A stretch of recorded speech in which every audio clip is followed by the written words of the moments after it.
How do you determine where you set the waypoints? How did we plot out this dive? Multi-beam dartboard. I'm going to have Atalanta turn and face to port. Sometimes you feel like that's the way you got to go, but Right. no, not this time. We've had really excellent data provided to us by the mapping expedition that came through here recently. I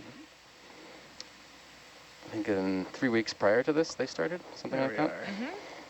So the summary video for that cruise is on the website, and some amazing narration by one of our fellow team members as well. Yes, indeed. Yep. So if you're interested in that, that's kind of forms the foundation for our expedition, and that mapping we turned into dive site selection. So we got a bubblegum coral down here, Paragorgia, Chrysogorgia. Can we zoom in on here? This little Sure. white nub? Yeah, go ahead, Dan. You bet.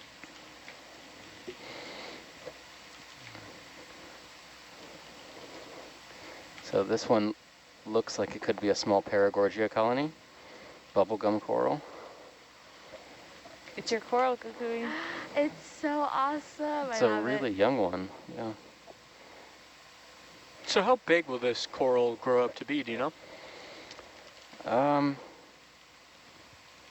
The bubblegum corals can get very large, 1 to 2 meters. Whether or not these get that large, I'm not sure. There's a lot of different stressors that they'll probably face through their life, like predators and maybe even disease or grazers.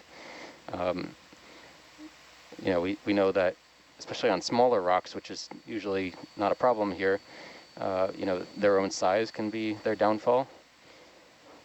And what is that on top of it? Is that a... Yep, we got a brittle star there. Oh, beautiful. And there's a brittle star there. And we know that there's a lot of commensal relationships between brittle stars and, octocorals especially. So Had we seen Paragorgia on this dive already? I don't think we had seen any on this expedition at all yet. So now we've got a rather large black coral colony in the background as well. So we're getting up into an area where there's a bit of diversity. Like I said, the big boulders are very popular sites for a lot of animals because, one, they're very stable. They're not going to necessarily fall downhill in the next, 100 years, probably 200 years. Can we zoom on the black coral fan, and then Sure. we'll do a little pirouette around here as we do that. Can go to the half zoom there, Dan, and I'll see if I can get a little closer. Sure thing. Reach on it. There we go. All right, that's like a perfect example of black coral, meaning black skeletoned coral. Yeah, exactly. You can really see through the orange polyps. That's awesome. Herc's tail is landing. Setting my butt down there in the sand. Have a seat on the beach. Totally. So I think, I can go a little tighter there. Do Sure. the pull-up zoom. See what happens. If I can hold it. Go for a full zoom this is there, Dan. most similar to something we would That's probably call Light years away. Trissopathes. Yep. But we do have scientists ashore who are black coral specialists, so they might even chime in too, but there's tons of animals here associated with this black coral, brittle stars. There's a crab right here, squat lobster as well.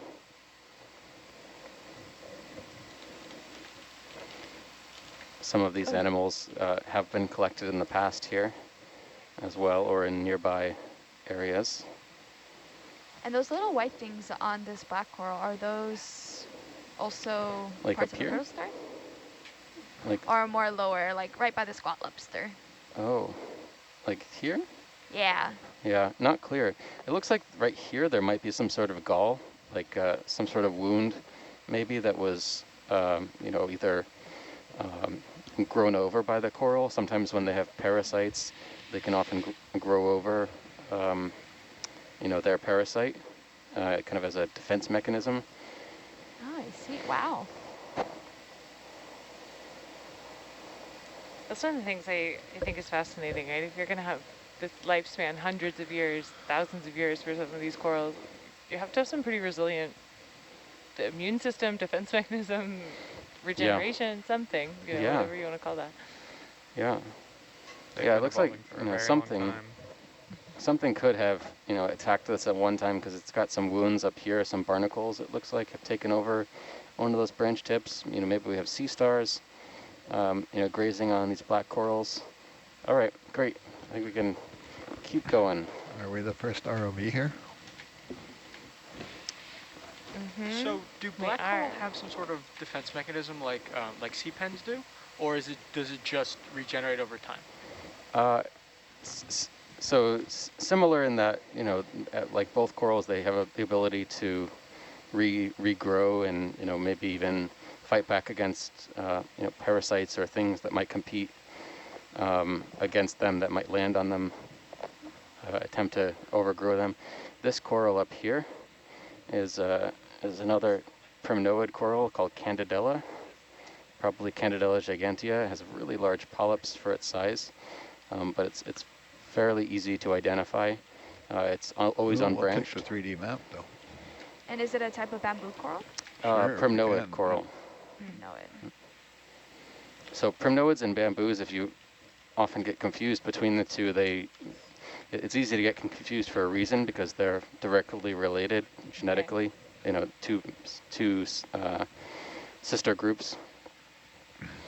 And then the Chrysogorgia, it's also are the next most closely related to those two groups. I don't quite have the leash to get all the way around that, Steve. Are you happy with that, or you want? Yeah, that's good. Okay. Yeah. Moving on. Could spend all day on that rock.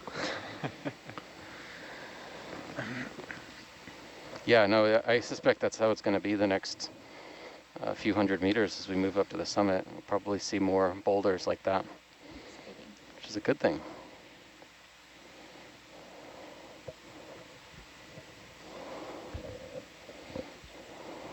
As we get moving, watch you and do round of introductions. Tip 7 should work.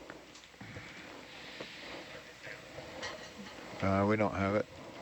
Maybe who you are and It's one of the should be one of the black holes there. What you're up to here in the van, and how one of your favorite things about being at sea. You want me to go first? I went Dan to go first. Okay. I haven't heard him yet. Front row first this time. You're in. Which Dan? Which you Dan? have to be more specific. Well, you can rock, paper, scissors for it. Well, he's flying. I'll go. Sorry, what were the things? Who you are, what your role is, favorite thing about being at sea. Awesome. Or Cool. current favorite thing about being at sea. Current favorite thing. So hi everyone, my name is Dan. I'm serving as the video engineer aboard the 4 to 8 watch, and my primary job is being the eyes for the ROV pilots here, helping them adjust their exposure, zoom, focus, all that fun stuff, as well as serving as the expedition documentarian and taking photos and videos and all sorts of fun things for social media, the website, etc., showcasing life at sea here. Speaking of which, probably my favorite thing so far is the camaraderie and novel relationships and learning where everyone's from, and there are far more Midwesterners here aboard this boat than I would have ever thought, so that's really fun. Yeah. Well, we are all in the same boat. Literally. Haven't heard that one yet. Starting early. Just warm it They up. only get better from here. It only goes up from here, guys, we swear. Excellent. All right, I'll take it next. I'm Gibson. I'm sitting in the Atalanta pilot seat, Chrysogorgia Dan's co-pilot, and I'm the ROV intern on this cruise. And my favorite thing about being at sea so far, in addition to getting to learn to pilot Atalanta, get some neat shots of Herc like this, is probably everything I've heard about like deep sea corals and sponges and fish and biota is brand new knowledge for me, so I'm really just soaking it all in and really loving that. All the experts on board. Shade like on the rocks there. Personal tour. You go ahead, Dan. Dan, I'm sitting in the Herc chair. I guess that makes me the ROV old guy on the cruise. Never. One of my favorite things about working on Nautilus, I have many, my favorite boat ever, probably is the cookies or cake at 3 o'clock every day. Really look forward to that, especially on this watch, because I get to top up on sugar before we come on watch. There's some really good banana bread. It's a little dangerous to be sitting in the lounge and see all of it come out. Our cooks are just fantastic. It's basically two people feeding, what, 50 people, 3 meals a day? I can barely feed 3 or 4 at home. So.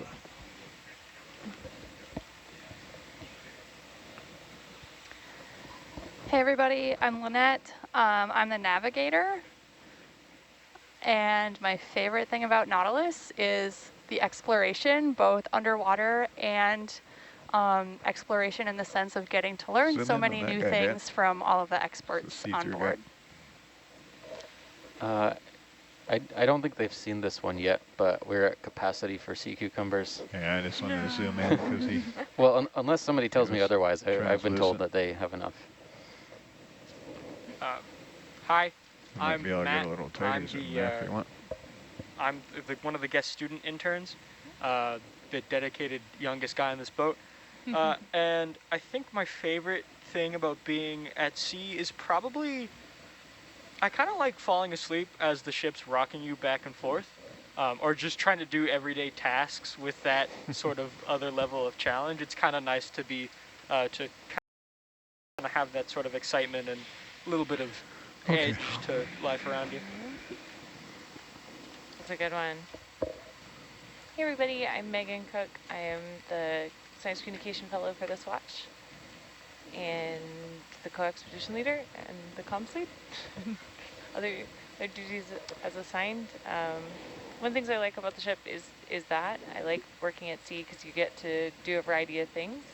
No 2 days are exactly the same. So it keeps your schedule variable and keeps it really interesting. Hey everyone, I'm Brandon. I'm a scientist here on this watch, guest scientist for EV Nautilus. And for being at sea, I like being near the sea. It's always a breath away, unlike where I'm from, in the middle of the desert, in the Mojave Desert. And come around the other way just for the tether reps. So I'll go next. I'm Steve Oskovich. I'm the watch lead and biology lead for this cruise. Are we saying where we're from this time? I can't remember. Sure, yeah. if you like it. That's what you like about being at sea. Yeah. What do you like? I like being able to come out here once in a while. It's different than sitting in your office or even home office. But I think I like the interdisciplinary activity we get out here. I think it's great to be at sea with geologists. They provide interesting perspective despite wanting to fill up every single available space with things that squish corals. So I've got some sponges here or something attached to this rock. But yeah, otherwise, sure. That's good. That's pretty much what I like. So these are a different type of stalked sponge. I think they're actually Demosponges. They're not glass sponges. I don't know if these are the same kebab sponges. I think they may be slightly different. But worth noting. I think we have a good ID on those though, since they're in our ID guide. If I can hold still there, you can maybe get it. And I know they have been collected recently from around this region. They look more continuous. They don't really look like Good to go. kebabs. Yeah. It's like a pool noodle sponge or something. I was Yeah. thinking a Solid. candle, like a Yeah. wax candle. Yeah. There's Try going there's a little sponge tighter that if you kind of want. looks like a cattail. You know, the plant. Oh, okay. Yeah. So I think this is that one. Interesting. Yeah. Can't And is quite. that a Yeah. glass sponge above it? That little. The other one on the rock could be different. Yeah, that could be a glass sponge. And these little bulbs on the side of it, are those individual sponge or is that more of its structure? What are those? I think they're just repetitive structures. Yeah. Is that how you can tell how old they are? I don't think you could date these very easily. But it's very difficult, from what I understand, to date sponges. It's kind of a long distance relationship. Did we like caffeinate you or something right before? Sometimes I have my moments. This is great. I actually, you know, one of the other things I don't great. mention very much Love it. is that this is my place for testing dad jokes, so thanks for volunteering involuntarily. It was in the fine print of everyone's contract for this cruise. Co-led by Steve. Dad jokes included for free. Love it. You need to put a waiver next time. Sign a contract. It's so good. All right, Atalanta heading 00. you're up. Look at that. Yeah, aloha mai kako, everybody. My name is Kukui. And my favorite thing about being at sea is everything from being here with all you guys, looking at a different ecosystem than I'm normally used to. It's been awesome.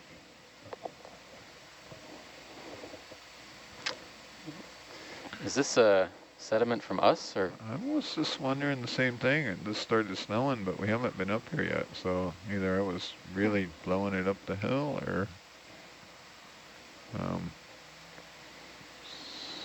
giant landslide above us. It must be from us. So with this Yeah, it was from excess us. sea snow, or this kind of detritus, do you think there's going to be more life up there? It's pilot-induced snow, I believe. Well, never mind. Bad piloting. Yeah, I think one of the interesting things to think about marine snow is you can think about it like all this food coming down to the seafloor, and is it regular? Are there, is there I think we what we can, call good periodicity? for a Like, move are there now. big pulses? You know, we know that in other upwelling zones, and you know, as we get out here to the Central Pacific, you know, basically like, especially on the ship here, we That's expect what we were food to come seeing. like 4 times a day, but like can Different corals from the expect that? kebab. Does it change year to year with climate patterns? Like, We might Nino, La Nina, shorten like, up those moves, definitely Lynette, yes. if they're but just if another like Steve's- amazing part If there's a of lot of stuff they want to stop and look at, if we do like, you know, 20s or 40s or something. See how this goes. See how far we get. So far we haven't got very far. You want Atalanta on 070 or you? That's a good heading there. Okay. I'm gonna follow this the rocks for a while. So.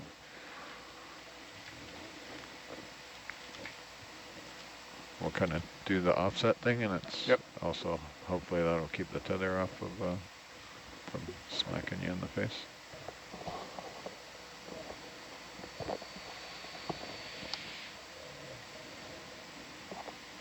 So Steve, do any of these corals bioluminesce or fluoresce, as far as we know? Yes, almost certainly. But the problem is they haven't really been well studied in situ here. So you know, we would need probably different cameras to determine that.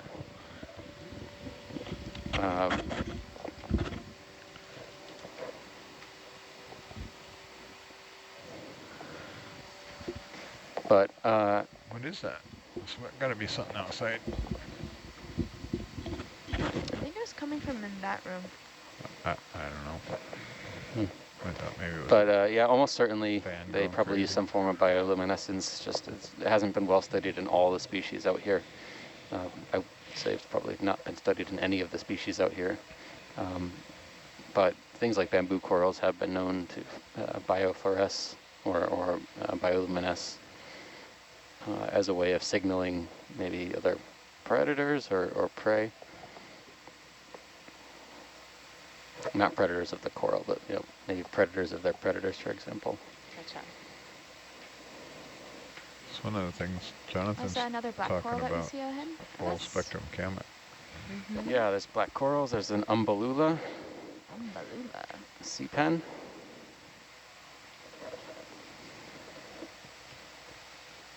Yeah, I would say just since we've got on, there's probably been another dozen species that we haven't seen on our watch this morning added.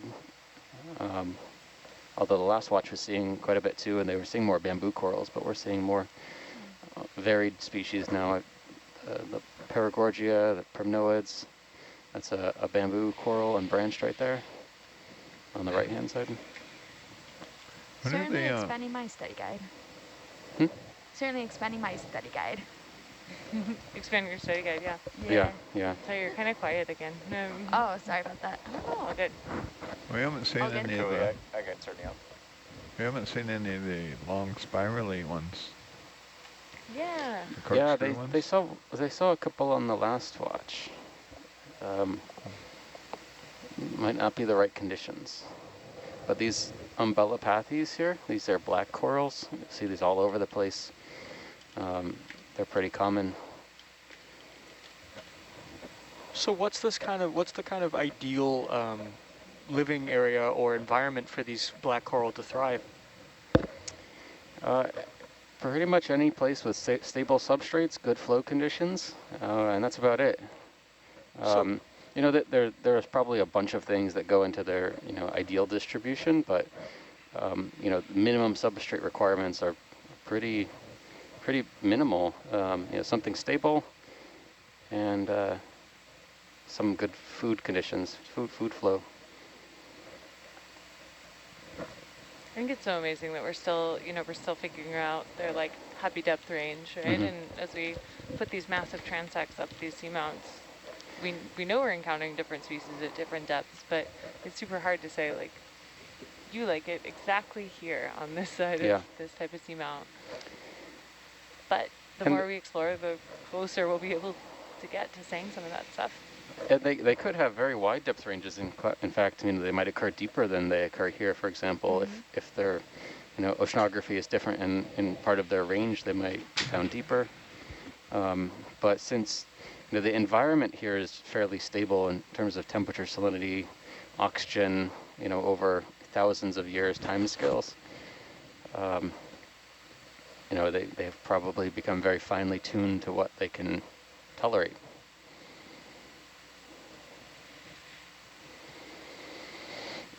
I think if you get on an airplane in California and fly to New York and look out the window the whole way, that's basically what we're doing with one dive.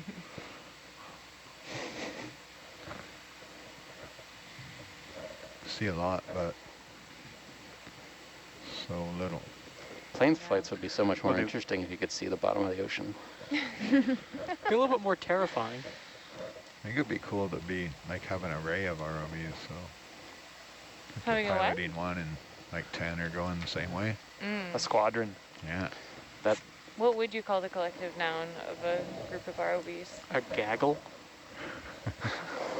A gaggle? Squadron, gaggle, okay.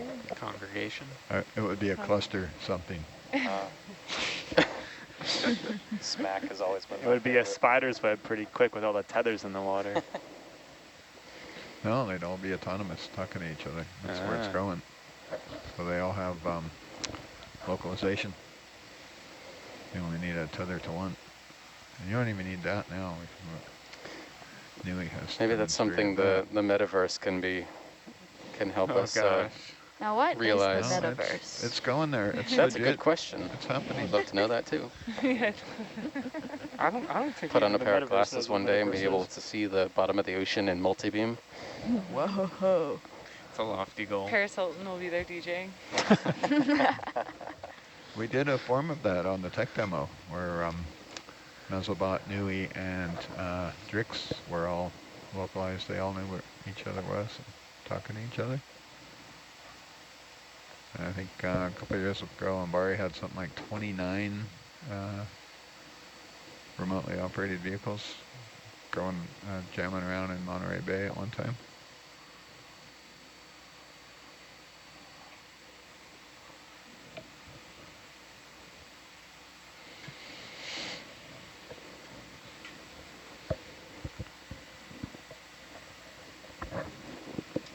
that rock look too big to grab. Hey, look, there's a waypoint on the map.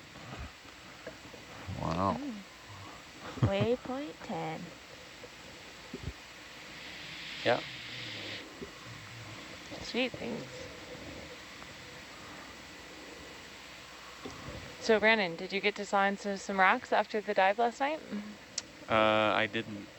I went to sleep instead. C-pen? That's probably the smarter move.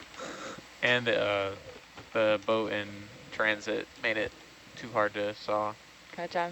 We can pass on the C-pen. We don't need to zoom on it. It looks very similar to something we saw earlier. But there was one rock sawed. I talked about it earlier, but it's a nice olivine basalt. Tell us what that means. It's just rich in olivine, a mineral, an igneous mineral, mafic mineral. Usually green, but these ones are orange because it alters to a mineral called idingsite after a few million years because it's unstable on the Earth's surface. When you say it's unstable on the Earth's surface, is there a place it is stable? Yeah, in the mantle. Cool. That's the mantle is made pretty much completely of olivine. Different forms of it. There's geophysical data on that, but it's interesting.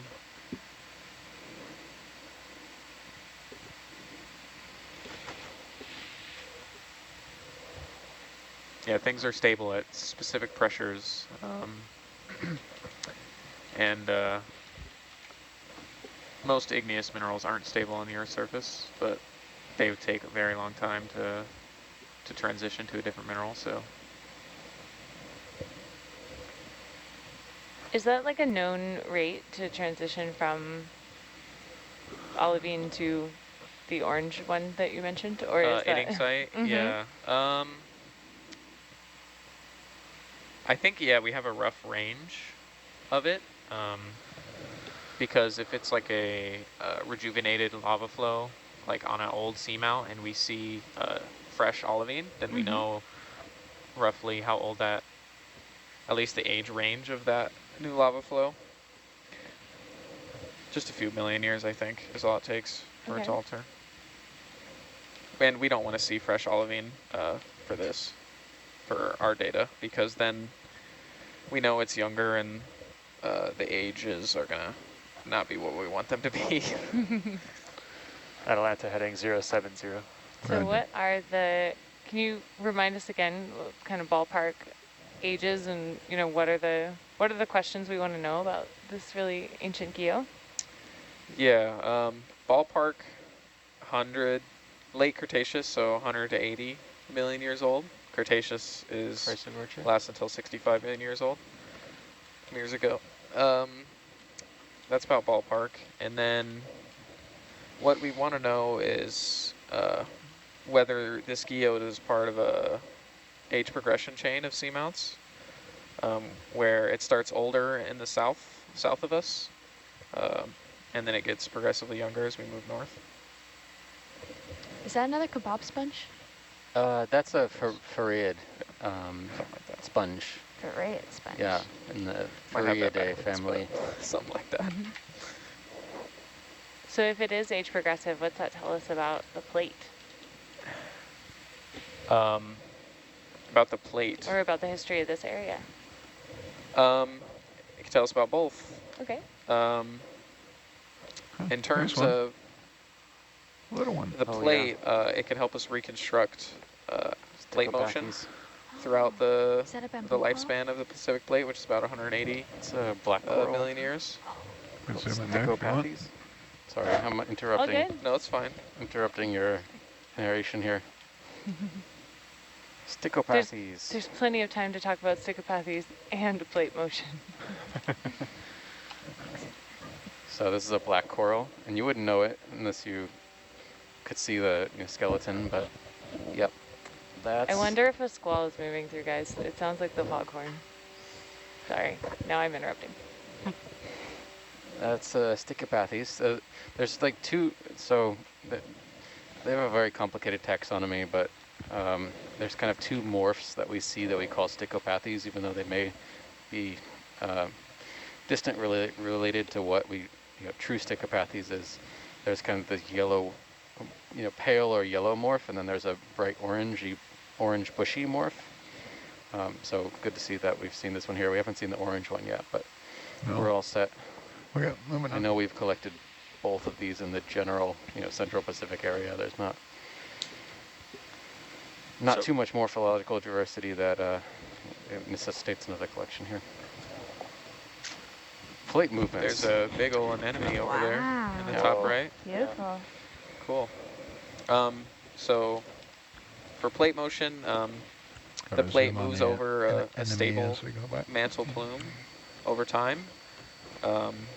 And the seamounts that come up record that movement, as well as changes in the movement. Various mechanisms can cause changes in plate motion. The most common is subduction initiation, where plates interact. And then, yeah, I mean, that's the plate motion, and as well as the history, it tells us that these volcanic rocks came from a deep mantle source.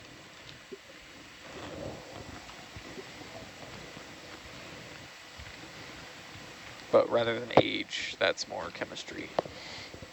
Because the mantle chemistry is different than, deep mantle chemistry is different than shallow mantle chemistry.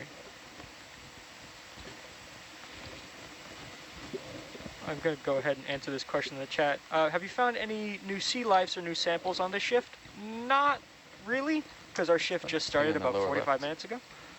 And then here's another one. Does the bioluminescence on the coral visible on the specimen that got collected to the surface?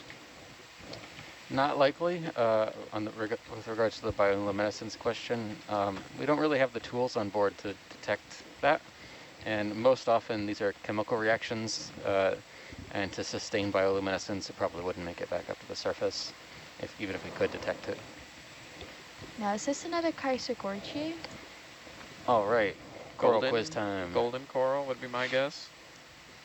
Looks like it has golden coral quiz time. Branches or whatever. I'm going to say I think that might coral. be my Walteria. This is a trick question, I'm telling you in advance. Oh, okay. Well, it's not coral. That is an answer, but it is not the right answer. It's not the right answer, but it is one. It's a new species. You don't know what it is. Whoa.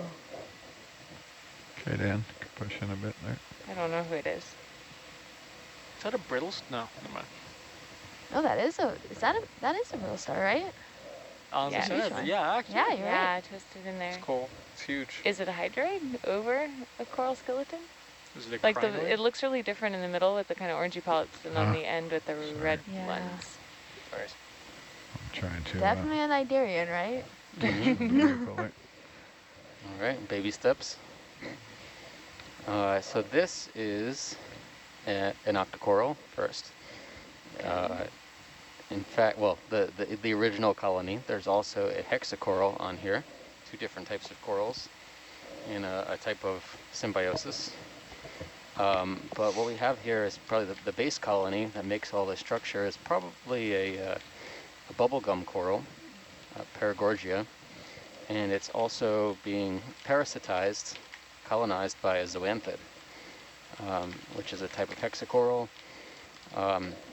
relatives of the gold coral, but this one is probably not skeleton precipitating. But there's a typical relationship among some species of Paragorgia, specifically a species called Paragorgia coralloides that has this type of relationship, or exhibits this type of relationship. Oftentimes you'll find it kind of like this. There will be kind of a balance between what the zoanthid's able to colonize and what the coral is able to grow, such that the branch tips of the coral are able to maintain a fairly consistent growth rate so they can keep growing and the zoanthid doesn't completely smother it. But in some instances, sometimes the zoanthid completely takes over.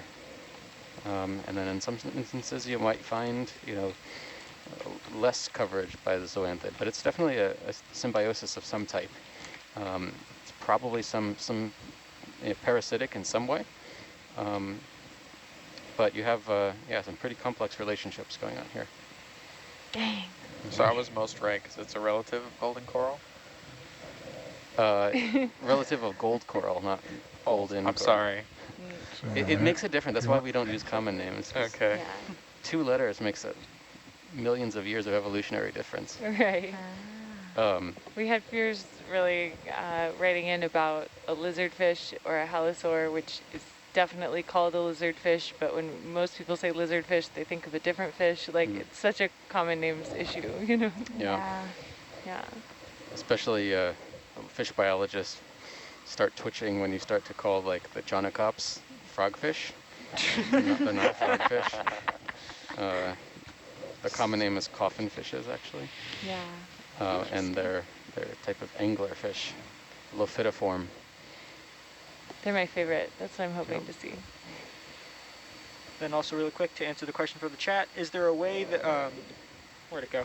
All right, good shot. Yeah, Thanks. that's a nice Is shot. it possible to know where the ship is right now? Not the exact location, just an idea of where it is on Earth. We are near Johnston Atoll, or Johnston Island, depending on which Google engine you use, or which search engine you use.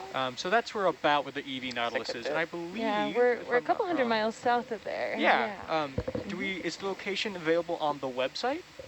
No. Okay. But if you want to look up Johnston Atoll and you want to search the Pacific Remote Islands Marine National Monument, the monument boundary encompasses all of the U.S. exclusive economic zone, which goes in a circle around Johnston Atoll, 200 nautical miles, stretched out in every direction from the atoll. Hold on, can we look at the thing in the sediment for a second? What is that? The octo something? Is I it don't a know mushroom yet, coral? but And so we're it has diving. massive polyps. Go ahead, Dan. Draws my attention. Nice. Look at that thing. Wow. Well, this is a sea pen, probably in the family Cophobelemnidae, and I don't know if this has been collected from this area. Go a little tighter. Sure. So I don't think it has been. Most sea pens That's Max.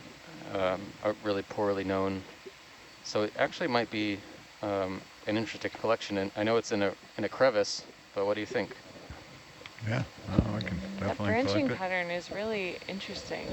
Yeah, it's got a central, so you can see the peduncle right here.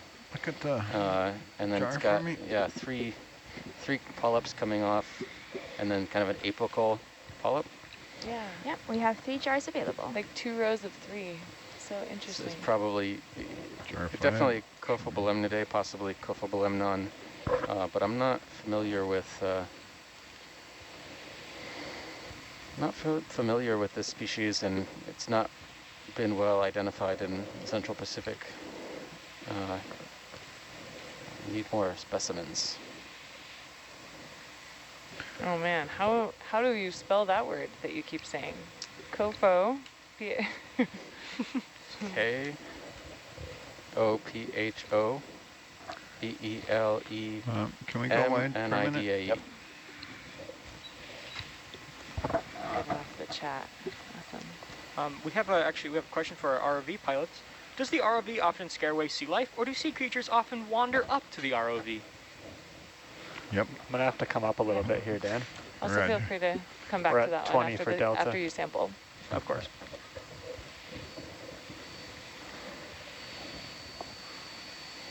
I really like species in the animal guides that have a question mark next to them, and this is one of them. Okay. We're gonna bury Herc here in the sand. Oh no, don't get the sand wave.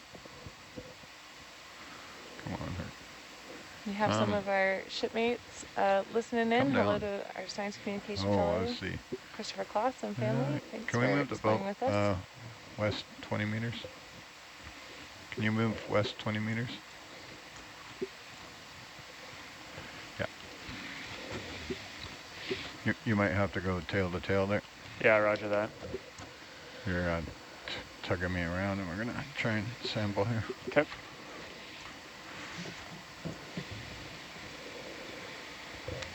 Steve, is this in the deep sea guide? It Sorry is about the under light there. CPEN. On the local one, I don't think so. Oh, okay. It's on the one on the website here. Oh, come on, Herc. Don't do it. On the website, Come down. it's listed Come down as 5 meters. Cophobelemnon Coming down. species Yeah. question mark. Auto heading is off. Roger. Now, I don't know if this one will try to run away like the last one. Delta's at 2-1. So it's could be interesting. Could be interesting getting the slurp gun out here against the rock. No kidding. If anyone can do it, it's you, Dan. I'll do it. This might not be pretty. We have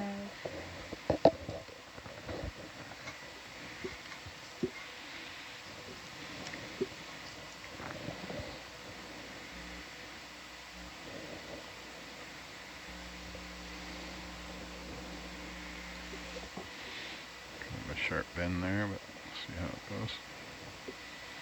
Let me know when.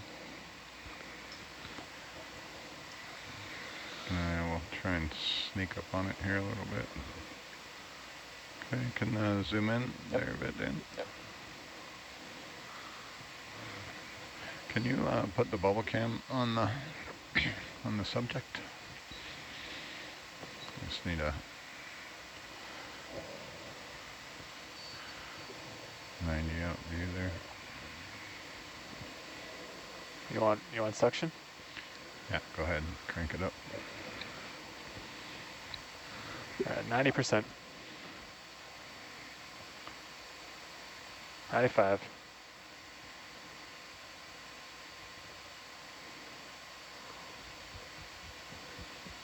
Oh, still got a root there.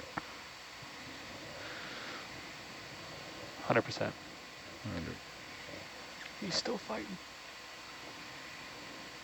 There you go.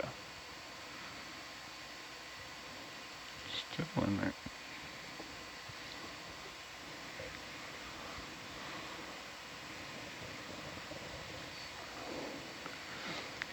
If you're watching on Nautilus Live, channel 3 is a view of the suction sample or canisters.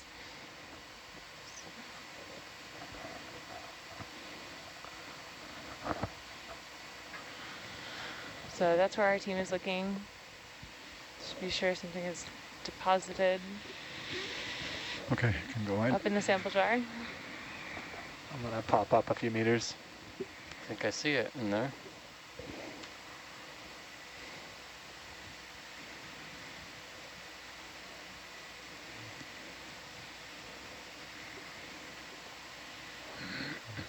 Is it stuck to the filter there, or is there something?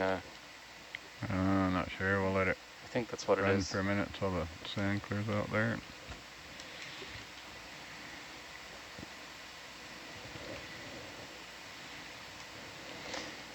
While you're here, can you pop a Niskin as well Sure. afterwards?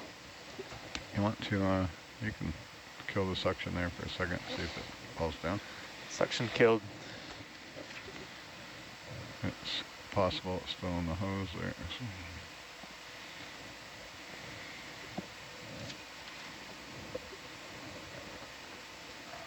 It looks like we got some pieces of it in there. Yeah. There's something. All right, well, it looks good to me. Yeah, it looks like we got some. Nailed it.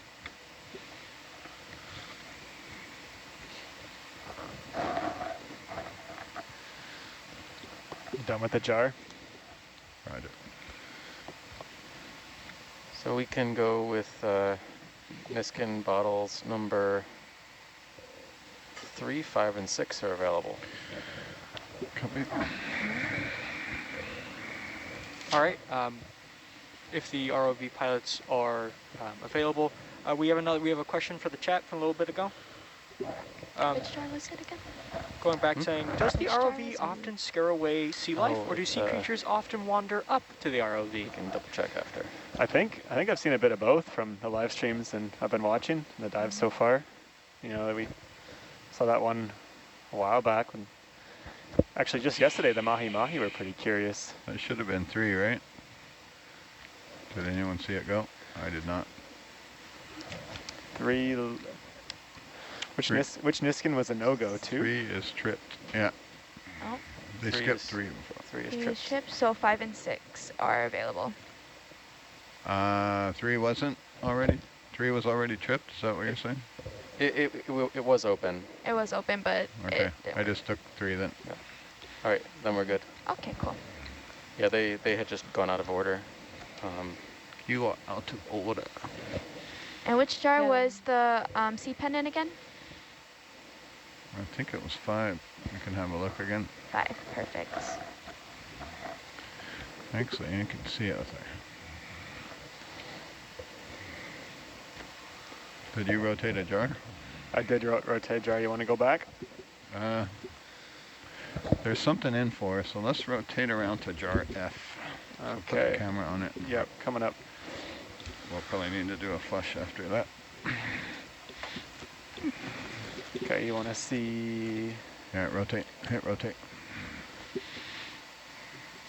See what we got up there. All those samples. That's the bark. See the one that says flush? It's coming up. Ah, seem to have a critter in flush. Yeah. Okay, what jars are open? 7 should be open? 6 is open? 7 and 6 should be open. Okay, you can stop there. That's good. Oh. Stop there. I'll go back to 7. Either one, that's fine. Okay. All right. I operated this vehicle for quite a while before I realized, hey, you can look up with the big camera and see the jars. see him well with the big one. Yeah. Right. That's why that thing's up there. I always wondered, why would you put it there? It's like I think crazy. that's correct. Yeah. That's why. All right, that was a good series. Had a little bit of diversity on that rock, and we have plenty of bottles left, so It was fun. we're in a good place. Plus we all learned this word, however you say that. Yeah, I mean, Cophobelemidae. Cophobelemidae. Belemnidae. Yeah. Word of the watch. And Walteria, sponge. And on the left side, we've got Canadoa gigantea, You can Prinoid. just hold what you got for now. We were tail to tail for sample there. I'm coming towards you now. A lot of sediment here, so it's not unusual that we would find the sea pens, but you should be able to sometimes they're click tucked in behind rocks where auto heading. they might have wraparound currents and flows. And then spin around the appropriate way, whichever way that is. Should have enough leash to spin around now. So with the ability to like hide as a Or no, you can just hold that heading. I'll come under you. as a sea pen, can you move as well? Like, can you travel across the sediment patch? A quick Right over? flyby I zoom imagine there. they could, but Yeah. yeah, I imagine they could.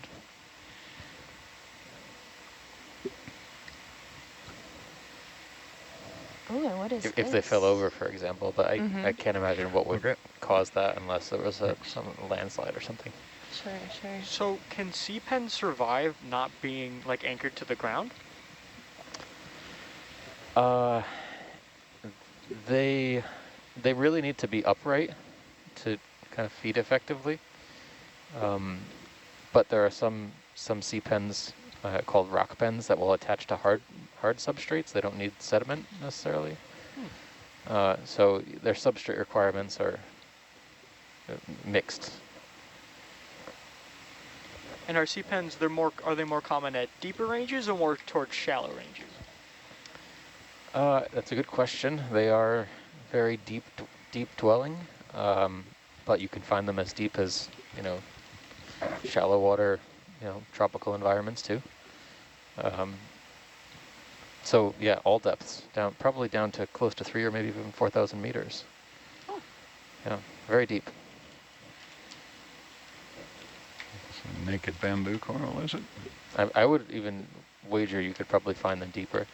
Actually, I saw this again, and can we take a look at this thing on the rock in the background? Sure.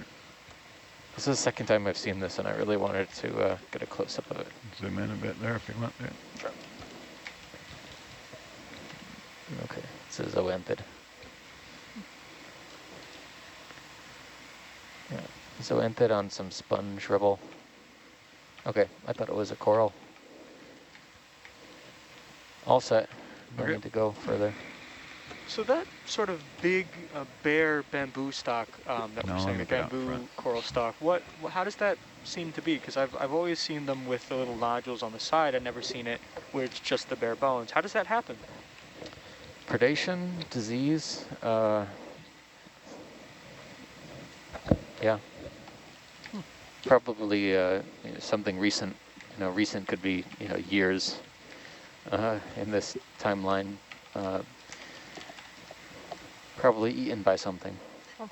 Is it possible for it to regrow its nodules, or is it just a dead bamboo They stalk? can definitely regrow, yeah, over bare skeleton. Yep. And how long would that take, approximate, for them to regrow everything? Years, days, weeks? That is a $1 million question. And by the $1 million, I mean it'll probably cost you $1 million to figure that out. Yeah, okay, fair enough. That's one question we're trying to tackle with some of the collections of predators and predated upon corals we're going to be aiming to do this cruise. It's kind of like very preliminary data to try and understand what corals do when they're being predated upon. Are they turning on certain genes like wound repair that might help you know, compensate for tissue loss, or, you know, sometimes, you know, if it's a slow process, they might upregulate genes that are involved with, you know, reproduction so that they can produce a generation and kind of like launch the lifeboats, so to speak. Beauty, thanks. You're all right on the delta. And so do corals also have a sort of like a nervous system? Like can they feel? Can they? Is it possible for them to have that sort of thing, or are they just barely animals and plants? There are sensory structures that are shared throughout the colony. So, for example, if one part of the colony is damaged or brushed, like you might see, you know, if the manipulator arm touches part of the colony, the entire thing might close up. So there's definitely some signaling going on.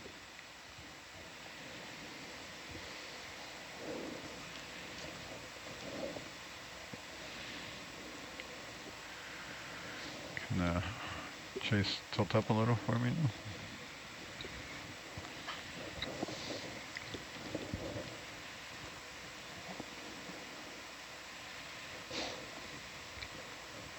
Okay, Brandon, what does the shape of lava pillow tell us about the eruption of this volcano a million years ago?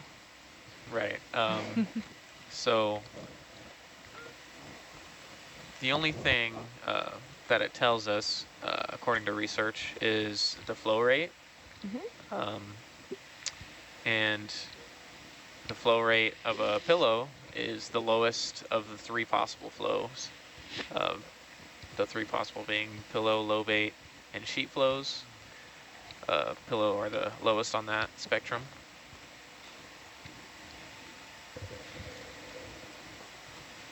Someone described this once to me as like toothpaste eruptions, you know, kind of thinking about lava oozing out and then having super hot lava getting quenched with super cold water. Right. And kind of,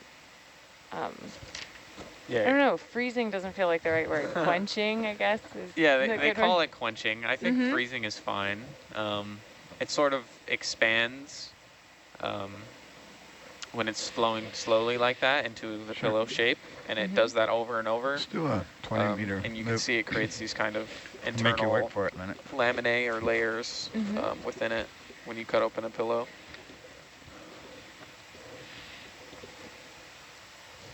I think about like the shell on an egg, you know, the shell of this.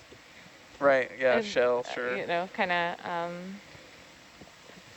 lava balloon quenching and then continuing to fill up and spread. We'll do the short moves, and that way we won't get pulled like we did that time when he wants to stop and look at stuff. And so this urchin, this sea urchin. That's cool. How, or is it? Zoom in a bit there for us, Dan. Oh, there's two. Oh, it's not. think the other one may have been a sea anemone, and this one an Okay. urchin. Cool. Come on, keep guessing. I want to know what you're thinking. I would guess 2 anemones. Yeah, they both look like anemones. Anemones. Anemones. Yeah, This this is one's done in a English is a tube. hard language, this guys. is called a ceryanthid or a tube anemone. Tube anemone. They're usually pretty easily distinguished because they have double rows of 2 tentacles. They have different morphologies. They have the long exterior tentacles, but right around the mouth parts, they have another row of shorter tentacles. So can And these, they're also usually tube dwelling. sorry. Okay. Yeah. Can these things, can they move, or are they permanently attached to the sediment? They secrete a tube, so they're stuck pretty much where they are. They're notoriously difficult to collect because they will shoot inside their tube, and usually it's buried pretty deeply. Build your own home. Build your own escape It's really pod. the perfect anti-ROV slurp sampler defense. Millions of years of evolution to foil the ROV slurp sample. Sometimes biology, evolution, it's got some tricks on us. If you're watching along on Nautilus Live, feel free to send your questions in for the team. It's a big sponge base there. It is. If you've just joined us, welcome to the seafloor and an ancient volcano south of Johnston Atoll in the central Pacific Ocean. We are many hours into this dive, 17 hours or so into a dive planned for 24 hours. We'll see how we keep progressing if we stay in the water that long. ROVs are at 1,800 meters, and if you're watching on Nautilus Live, you can see that live data feed coming in there. If you want to check out also on the Nautilus Live page, and you haven't have refreshed it in the last couple hours, you will see the bios and photos of the team that are on watch right now. Feel free to check out those. Each one of those links out to a bigger page where you can learn a little bit more about the people that are on this watch and on the ship right now as part of this expedition. Oh, can we do a snap zoom right here? Sure, go ahead, Dan. I think it's another zoanthid. If it is, we can move on. Yeah, looks like a zoanthid. Zoanthids like to colonize a lot of different structures. They don't create these structures, they colonize them from other critters. So what are you looking for when you see these zoanthids? What are you trying to find besides the zoanthid? Yep. So zoanthids are hexacorals, so they're very closely related to stony corals as well as anemones and black corals. And for that reason, they'll have either 6 tentacles or multiples of six tentacles, whereas octocorals will usually always have 8 tentacles. So if it has more than 8 tentacles, which is usually something you can tell from pretty far away, it's probably going to be a hexacoral. And then it just kind of like narrows it down from group to group. If it's colonial, it's they could be colonial anemones as well. But oh, there's a fish there. Fish on the right. You see that in the crevice? I don't see him. Right there. Yeah. It's weird. Oh, look at him. He's trying to run. It's trying to hide. Yeah, it's a very active fish. Usually you don't find them zoom very. in a little bit there if you want. Escape us. What do we got there? Run from it. Hide from it. Hercules always arrives.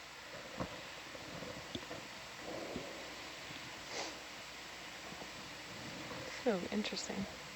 Looks like another eel-like fish. That looks very much like something that's called an eel pout. Here's a good picture of it if you want. Oh yeah, that's a good one. Nice one. Do you want the bumper on bubble? It's looking kind of ahead. Oh yeah, sure. So Steve, we have a coral I could just hit aging one if question you want. about the Kula manamana, the Hawaiian gold corals. Mm-hmm. And how do they age those? These are the corals that are thousands and thousands of years old. Yeah. Yeah. So with those, it's fairly straightforward compared to other corals. So bamboo corals. Oh, what is some that? bail out there. Whoa. Zoom in for a second if you want. What are you? Swimmer. One clawed. One clawed squat lobster. Cool. Come on, ROV, I'll take you on. It's like a sea scorpion. It's a pirate. It's only a flesh wound. No, it's not your arm, so.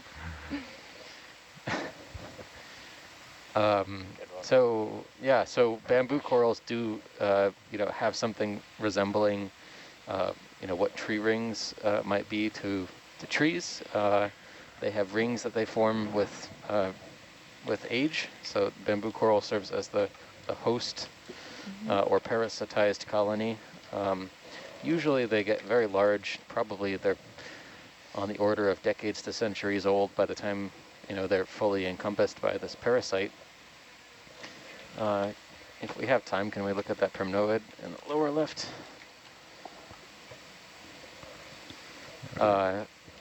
But after that, after they're parasitized by Kula manamana, that is one of the few zoanthid species that can actively precipitate another skeleton on top of a skeleton. So they also produce layers Zoom in a over bit there time. if you want to. So do you end up kind of like adding those two ages together? Yeah, and I imagine you would need to know something different about their growth rates, but that's how I imagine it would be done. So this is full zoom there. This is a Prinoid. See if I can hold it. So I'm looking at branching patterns first of all. Most of them looks like equal dichotomous branching, so that means one branch will form, two branches. There might be, we go down to the base a little bit more.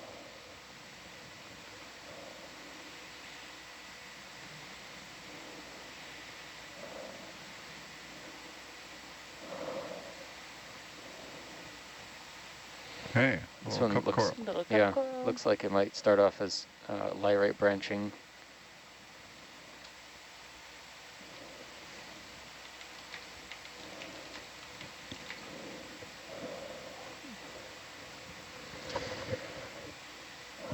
All right, I think that'll be it. So I'm between a couple of genera here, not 100% certain. Could be either Candidella or Narella.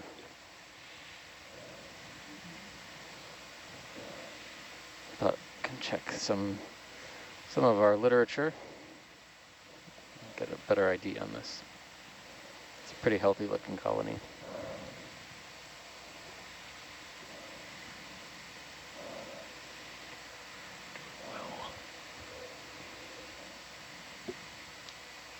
It's a nice one. You can see. I always like when you can see the marine snow going by, just like nice and perpendicular to the whole array of little tentacles waiting to catch it.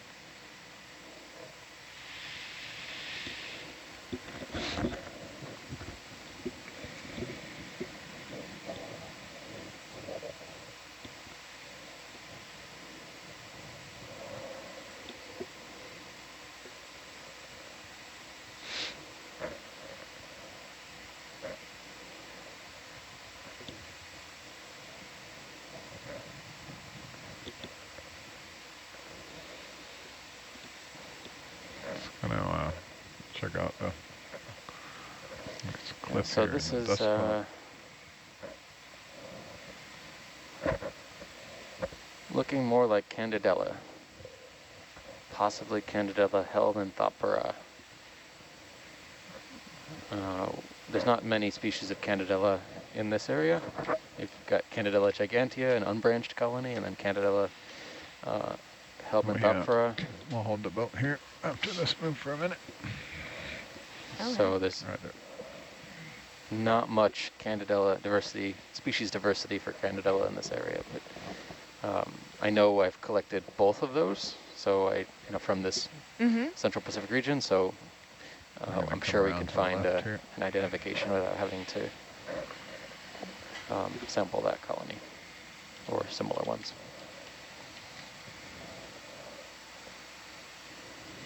So Steve, do we know of any corals that just are endemic to Johnston, or,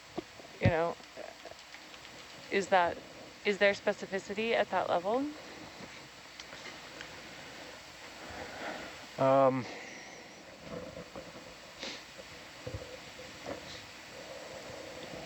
At this depth, I don't think there are any endemics at this depth, but shallower there may be.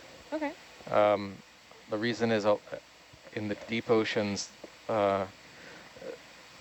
there's a lot of, species have very wide depth ranges and will often have very wide latitude and longitude ranges, geographic ranges. So the likelihood that you'll probably have endemics is very low the deeper you go. But in the shallower waters, maybe. I'm not aware of any off the top of my head, but this is the shallower you are, I suppose the more likely you're going to be isolated because of the complex surface currents that might be found in shallower waters compared to deeper. Let's see. There have probably been species that have been described from here and only from here, but that doesn't mean they're endemic. It just means that they haven't been found elsewhere yet. So, sampling widely helps us understand those types of patterns. So what feels more exciting to you, Steve? Like a new species description or a range expansion when you find something that's only been described someplace and then turns out it might live all over the deep sea? Both. Okay. Both. In recent years, in a few areas I was studying from the Western Pacific, Central Pacific, as well as the Eastern Pacific, we found species that have kind of this pan-Pacific depth distribution at kind of these mid-bathyal depths, like the depth we're at right now, just like entirely across the Pacific Ocean at like the low latitudes. Those are really interesting because you would imagine there's some sort of connectivity that's, connecting their distribution at some point in time. If you find the same species there, they must have gotten distributed somehow like that. But new species are important too. There's a lot of diversity there, and I think it's really undersampled in a lot of places, especially when you go deeper.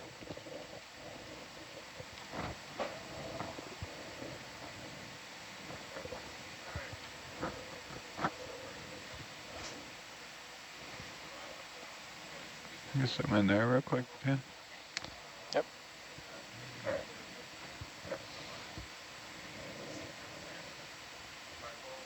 Oh, a bamboo coral. Okay.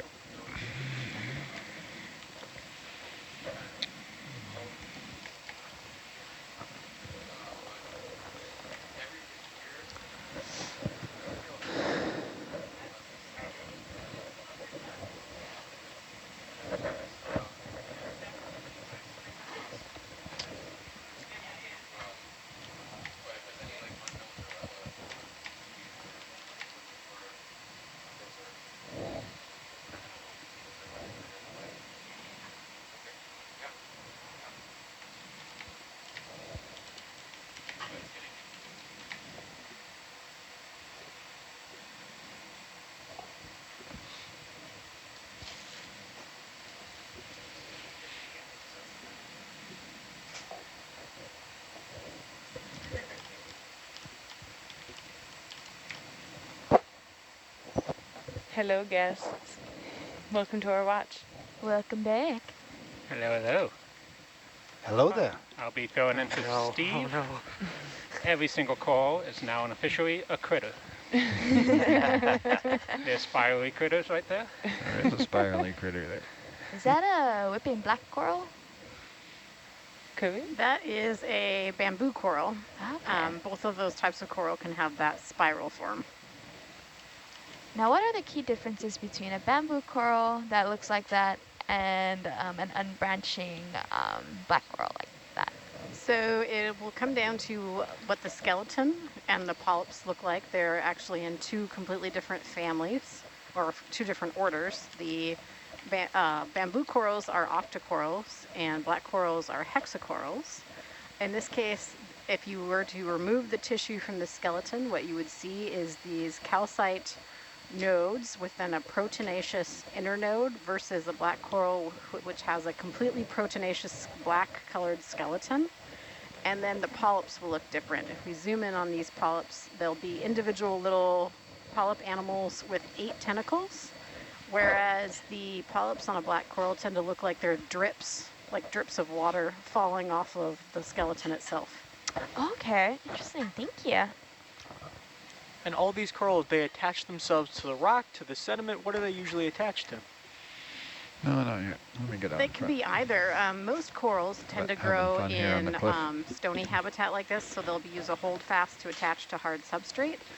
There are, however, corals that specialize that grow in growing in sediment. So sea pens do that. They anchor with this fleshy foot called a peduncle. But there are also some species of bamboo coral which create these root-like anchors and can grow in the sediment, and some species of Chrysogorgids that can do that as well. And someone actually in the chat wants to know, the rocks are very interesting in shape. How are they formed? I believe we're still in volcanic terrain. So most of these are kind of just basalts that when they erupt, they kind of quench quickly and they form this kind of big glass rind.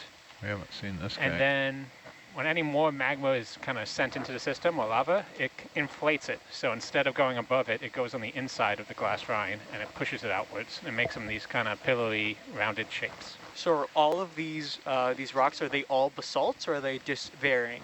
This is, I just sat down, I think we're still in basalts. At some point soon, we're going to transition from basalt to carbonate, because this was an island, based on the topography, it appears it was once an island that probably had a coral reef, and then it got subsided below the sea level. So we'll see what it looks like in a little bit, but I think we're still in basalt. It's hard to tell though. This is Paragorgia right here.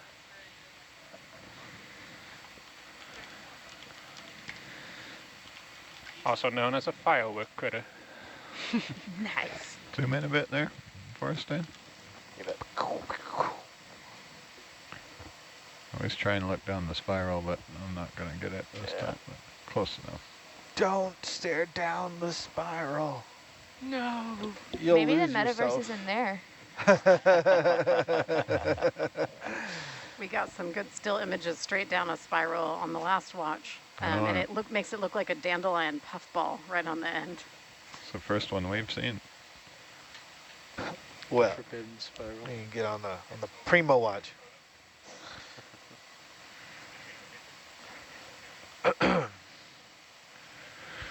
Well, if you already got the image, I guess I'll move on.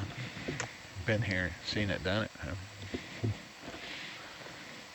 I see a clip there. I just have to jump off it and see what's on the other side.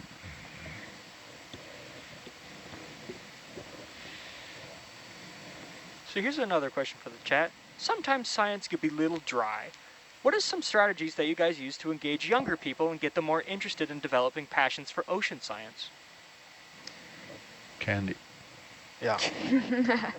Yeah, well, Candy. Banana I think my mom told me about that. We shouldn't get candy from strangers in weird boats. Just lower them onto your submarine That was a with little candy. weird. Hey kids, hop on board. You can see some coral, and we got Snickers bars. You can, I would assume that you can, like for me, what would engage me would be, just like naming my own, having my own naming conventions. Like the firework critters. Exactly. Well, actually, I think that's going to be official now. I put in a letter, Would he second signed it, so. What? I call him Starburst. What's your name for him? It was Fireworks. firework critter. Firework what? Critter. critter? Yeah, Or what? critter like implies Yeah. some living. Living. Oh, that's one of the it's one of the purple guys I haven't seen Oh, are either. these the... This is a hemicorallian on Did the you left. also see Is this a those on golden your coral? watch? Oh yeah, I see that. No, they saw Purplish. purple critters. Huh? What's the name of that guy? I think that's Victor Gorgia on the right. Purple tubies. I was zooming there a bit, Dan. Yeah. We've got a possibly Victor Gorgia. Is that one? Oh. They are the one that has a one of the star cool in it. ones. Has to be, that tend to be bright purple. Or trapped. But yeah. There we go. Yeah, right? Is that a star? A over brittle there? star, or as we know, the tentacle critter. Tentacle critter. Come on, Herc. I'm going to call him Rappy.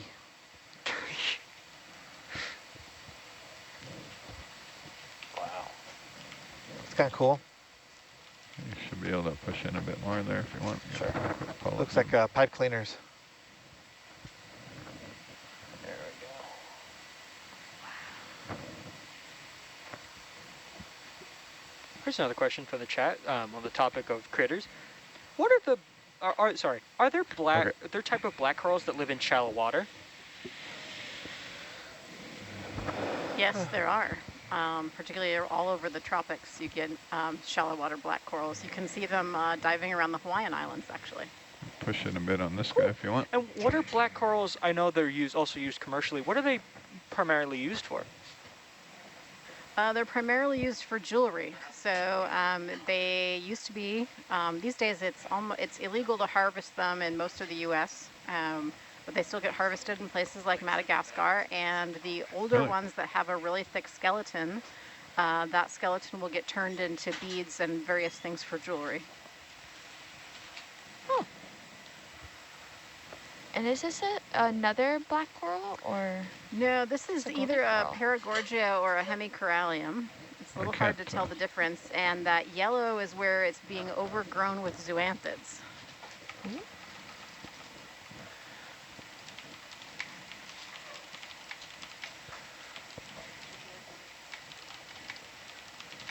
Beautiful. Can't quite hold it. Yeah.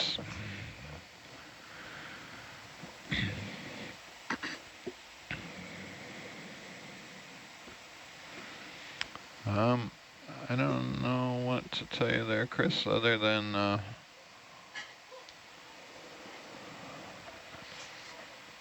yeah, it's either common or it's not, and it is common. It's talking.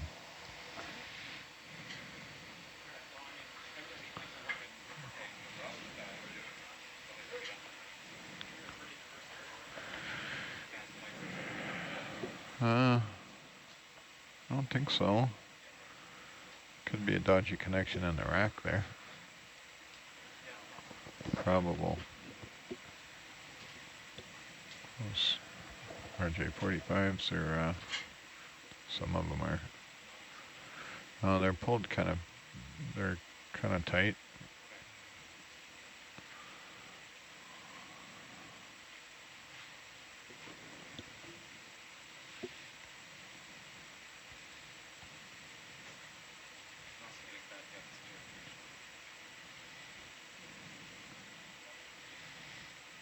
Probably getting really bad multi-beam data the way I've been all over the place with this ROV.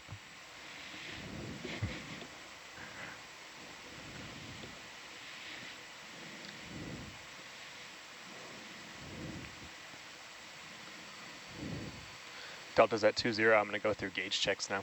Roger.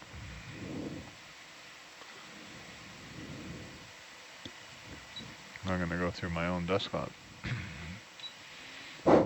Roger.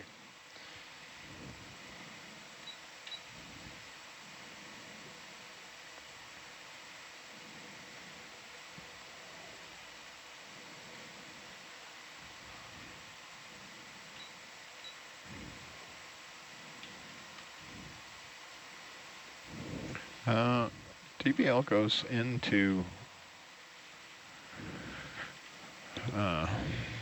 Naves and then back out, right?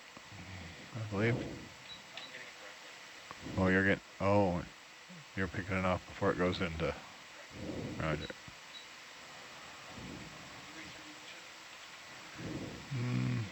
Yeah, sure.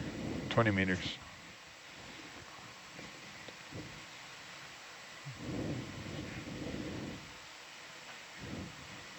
Just a note on the gauges, Dan. Main comp is rising.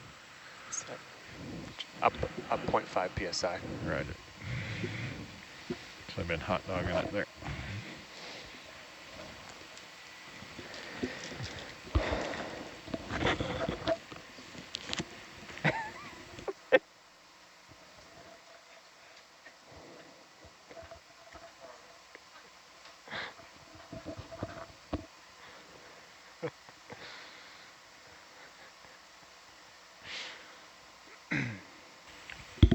Look up a bit on your camera there.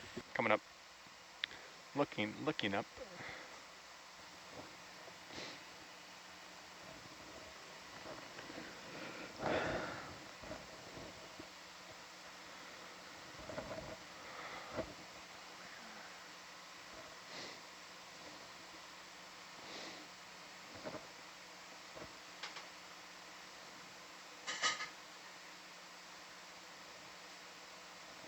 Always.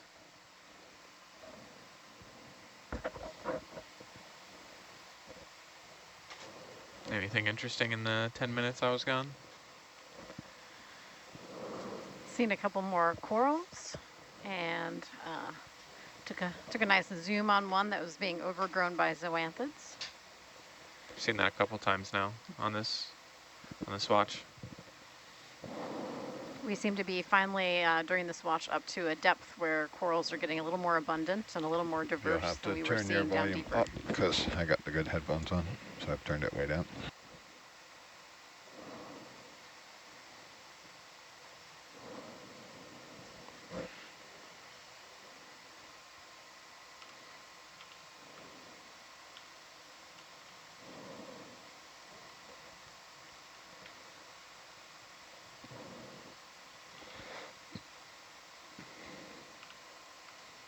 Oh, 50 cal spinner is still here. Thought this thing was gone. My very first 3D print.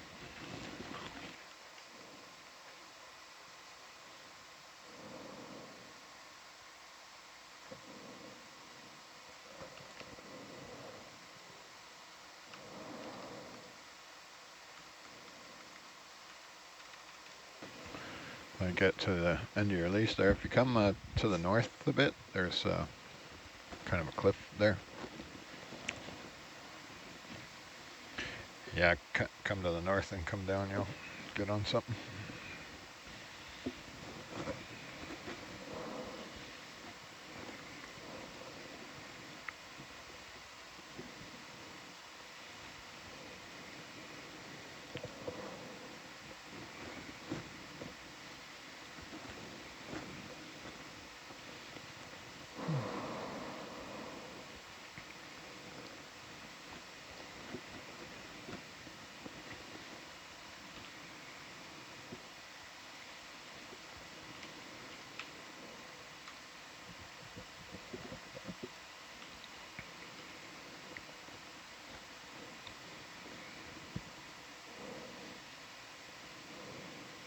Got a nice Chrysogorgia right there in the middle of the view.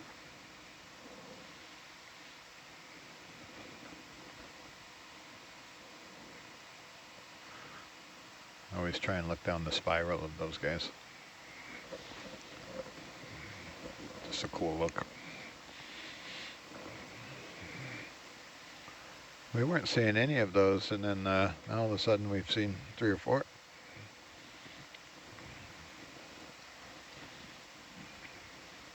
Awesome. Everything seems to be clustering kind of right on the edge of the terrace. Yeah, it is. And there's another little Chrysogorgia right next to a different species.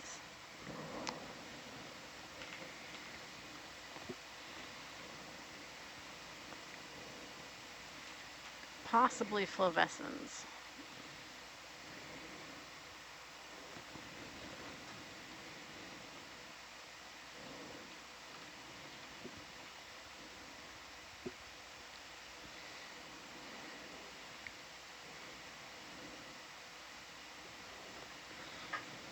Yeah, And it's kind of like a drop off under you and a drop off there to the north of you. Either one was good for critters.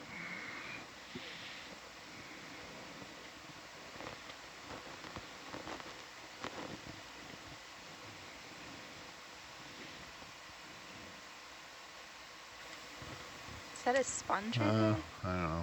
Counterclockwise. That is the dead bias skeleton down, of a sponge. We've been seeing a lot of that morphology kind of throughout the dive. I think negative 25 or so, it'll start sinking at the moment. Negative 20, something like that.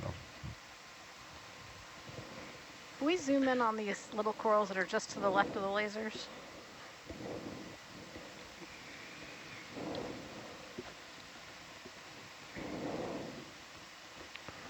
So Dan will usually do like a half zoom for you, or he'll half zoom.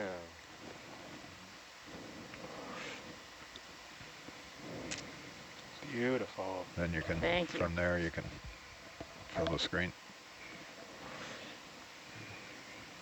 I mean, usually I have zoom, then I'll fly the ROV in. Sorry. It makes it easier to keep the animal centered. Because if he zooms in too far, it's, you know, like trying to I think these are Paragorgia. Yeah, you're contacting somewhere.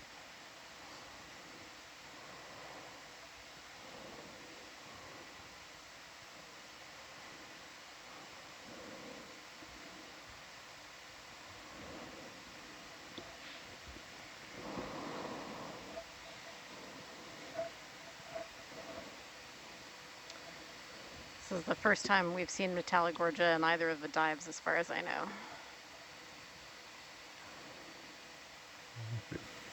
And is that something wrapped around it?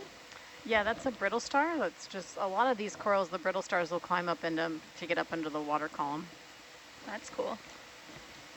Good friends.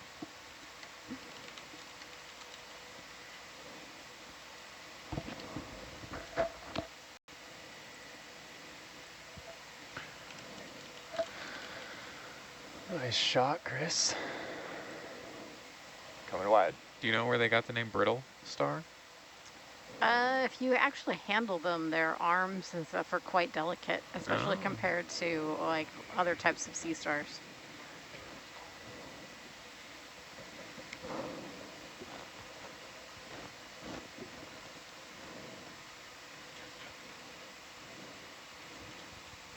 Oh, sorry, you're not on SPL.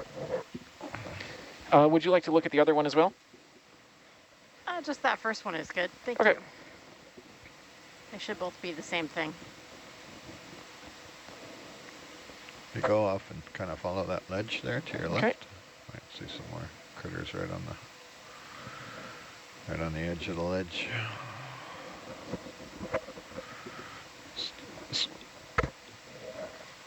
Oh, is it creeping on me? Yeah, it creeps to the left.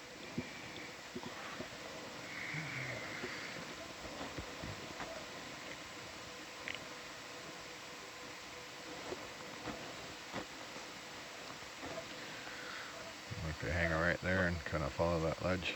Okay. That's the way we want to go.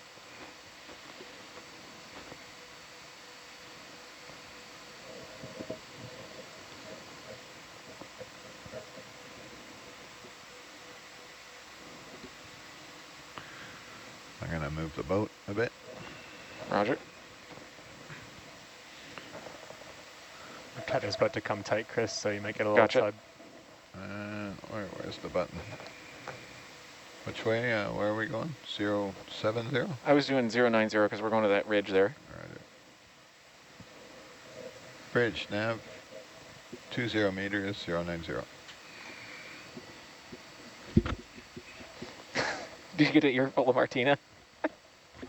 Yeah, the same thing happened to me. She's loud. You got some more slack now. All right, thank you. I'm going to turn this back over to the professional there. Right on. I guess I can do the same. It's up to you. You can hang out there for a while. I could do a few more minutes, then I got to go do Norbit things. because I guess we're mapping tomorrow, or tonight, or whatever. Whatever day that is. Yeah, I don't know. On the next dive. Yeah. Oh, the map is up on the Yeah. screen. Nice.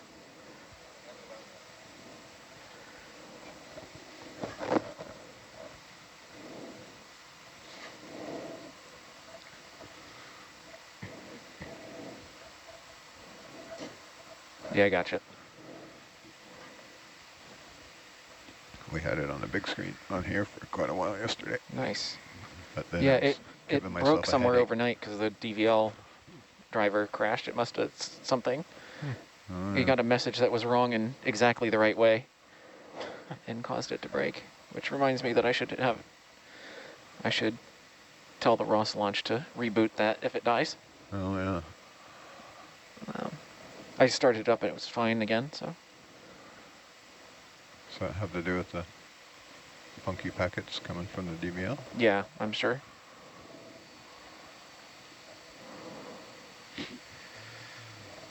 I don't know how to test that. We have the DVL test software, but that thing spits out some binary. Yeah, well, I get the weirdness, doesn't it? binary and I read the checksum and check it, so it throws a warning when the checksum fails. All right. And I'm getting quite a few. Lots of warnings. Lots of warnings. I'm going to come back over to the center a little bit to keep more tether going.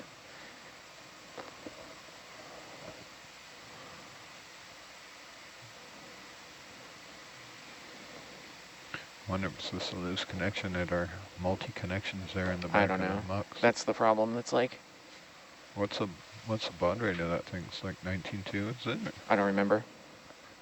I haven't. Or is it some ludicrous? I figured that. I think it might be ludicrous, which is maybe part of the problem. But we ain't about to change it now, right? So. Probably. There's a tunicate there. Oh yeah. Zoom And in. a sea urchin. Oh, yeah.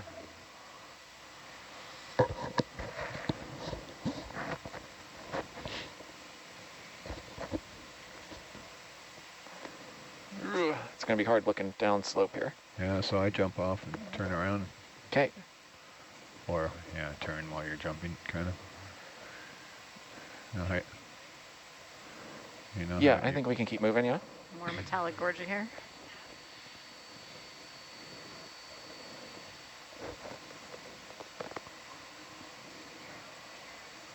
Yeah, Nice beautiful. movement, yeah. Oh, she's loud here, too.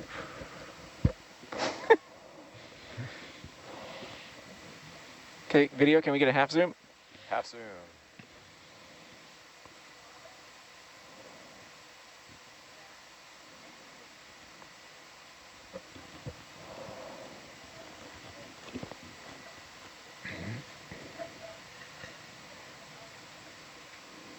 What is that behind the Metallogorgia?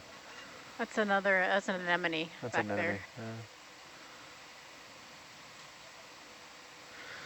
Is that a tube anemone? I don't know. I'll look. Kind of looks like the one we saw earlier, which was a tube anemone, although larger. But I'll leave that to you. So these kinds of tube anemones, they're correct me if I'm wrong. Their escape method, they shoot out away or shoot out into the sediment. He was saying they have an escape hatch below them that they suck themselves back into a little tube. Oh yes, yeah, of course. Do all sort of the sea anemones have that sort of, with this specific species, the seaman, do they all have that sort of escape pod method, or do they have others that they use? All right, can we zoom in more? See if we can. Full zoom. Full zoom. That's full. Okay.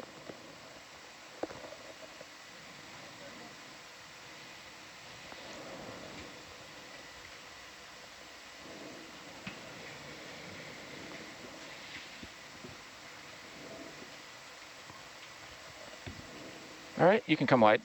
Coming wide. What's that? Yeah, It is, yeah. it's actually an ROV tool there. Got stolen. I have to take it when I sit in the Argus chair. The Dan pacifier to make sure that you don't play with too much. it's been very tempting having the raw stuff accessible while I'm in the nav seat. Oh, I bet. Jess might have yelled at me a couple times. It's fine. The last kid I had over there, he should have had a job as the SCF. I had to bark at him a couple times. What, in the nav seat? Yeah, he was having the chat window up and he was like right into all Oh, the no, you comments can't. and stuff. No, you gotta. I finally shut it down. I said, all right, that's it. That's it's a route to sadness, you know? Yeah.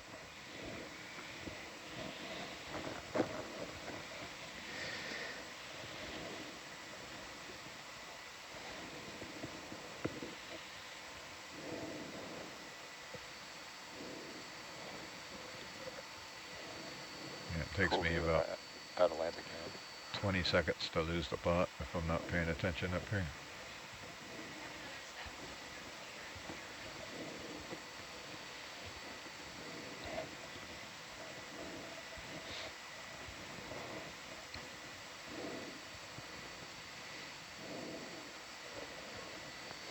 Yeah, you're getting pretty shallow. You can get away with these short steps now.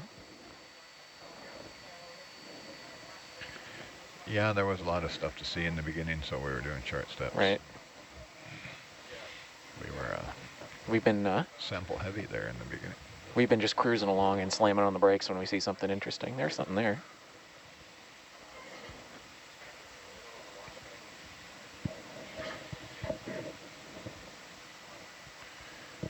Yeah, it depends if the back row makes up their mind by the time before it's too late, you know? Mm-hmm.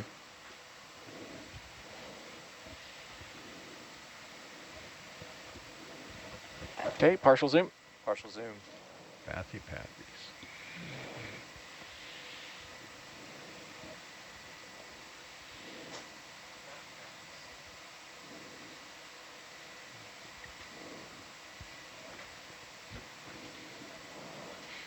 Oh, found the rock. Okay, come wide. Come wide.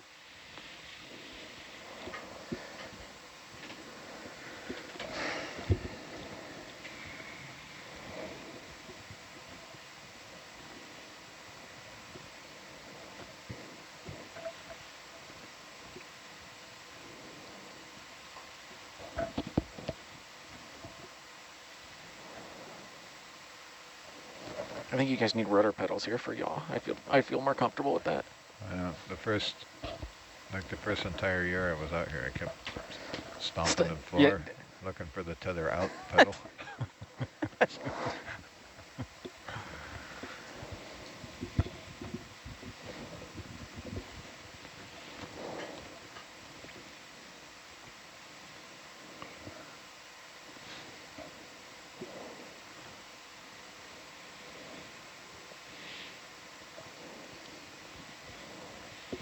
I'm used to ROVs with 800 meters of tether on the drum. That's handy. It is. Can get you in trouble though. Yeah, I bet. Even what's the name of the ROV that University of Hawaii has? I don't remember. I can't say. They have 100 some meters on there.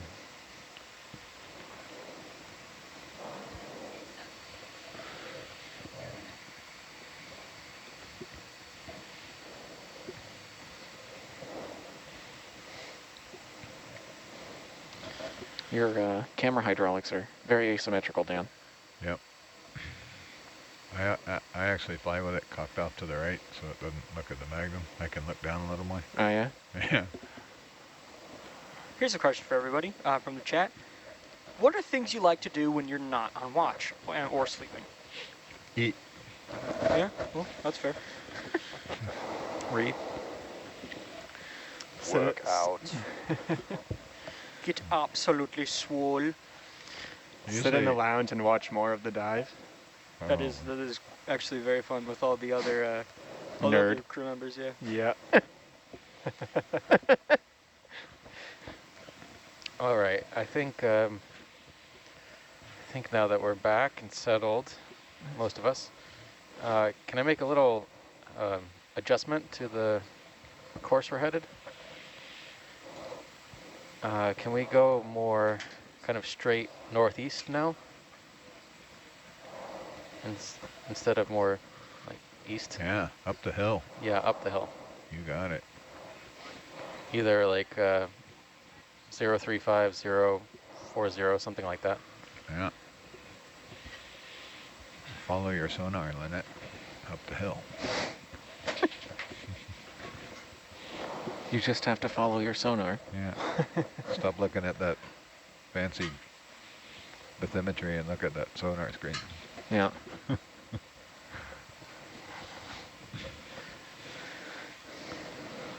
Too bad the orbit's not making a map of where we've been. We could turn It around. is. Is it? It is now. It wasn't before because the DVL wasn't working, but now it is. Yeah. How's it looking with all this craziness flying around? It's fine. Yeah? Yeah. It's not as, I mean, it's not as pretty as if you do a dedicated survey, but it gets the job done, gives you the idea. Where If you hit the Herc Ross button on there, or the Ross proc button, you'll see it. What is it? The Ross proc. That one. You can open it up and rotate the RViz and stuff around. Oh, yeah.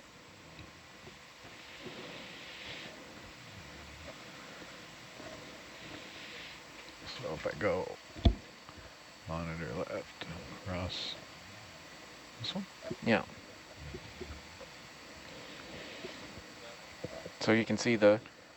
Oh, that's the same map as that guy, yeah? Yeah, that's the same one as that. If you want, it might be a little clearer if you turn on the Octomap cubes. Turn on, sorry, what? I see Octomap cubes. Click the checkbox, and then turn off the Octomap points. There you go. Oh, So that kind of shows the map that it's generated. it won't let me zoom out. Yeah, the computer needs a better graphics card. You should be able to like rotate it around now. You're running on Did we grab any rocks? Well, I don't think so. running on a Jetson Nano. Did you see a pile to grab from? Not really. Oh, okay. Unless there's... I haven't really seen much. It looks like... so from your estimation, does this still look like basalt? Or... So we're getting close to the summit here. Yeah, Looks like Minecraft. Yeah, it's doing the exact same thing. It's really a voxel model. look like basalt. So The way it's I use layered voxel like this. instead of a grid, so we can do vertical structure. I hit, Yeah, that's what I've been here, looking it'll for work back. is when we hit that carbonate cap. Mm-hmm. Should be pretty flat and layered. And the color scale Not is sure how screwed big up it is. because there's apparently been an outlier somewhere way on the bottom that's thrown it off. Brendan, here's a question for you. Why do these rocks form in a clumpy and separated pattern like they're little boulders?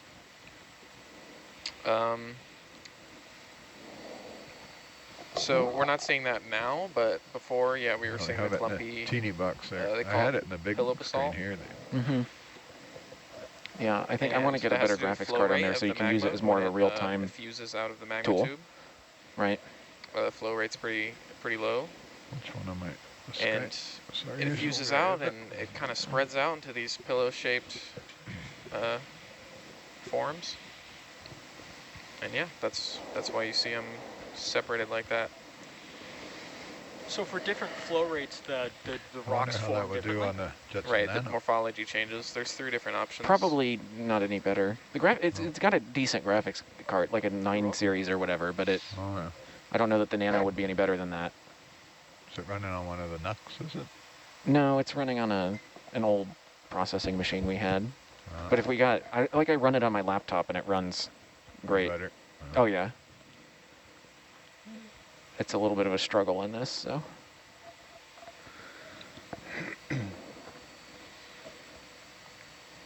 Yeah, we need our monitor number 5. It's supposed to be in here somewhere.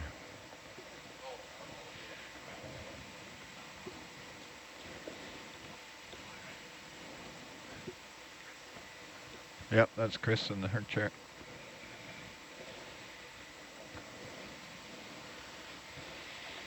He's making his own map. That's how I do. And that'd be really cool to use the Norbit as a real-time tool. Yeah, but It's almost there. It is basically there. We just need a better graphics card. I might plug my laptop into the KVM so we can pull that up for Cool. a dedicated visualization machine. Yeah.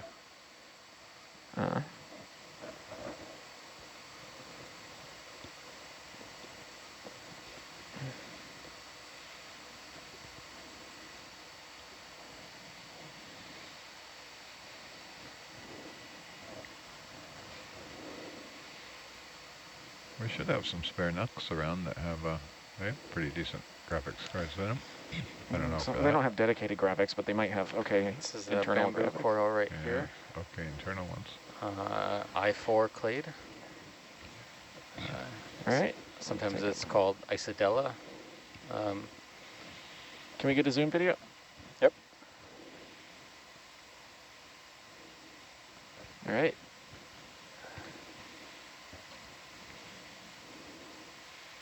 Great.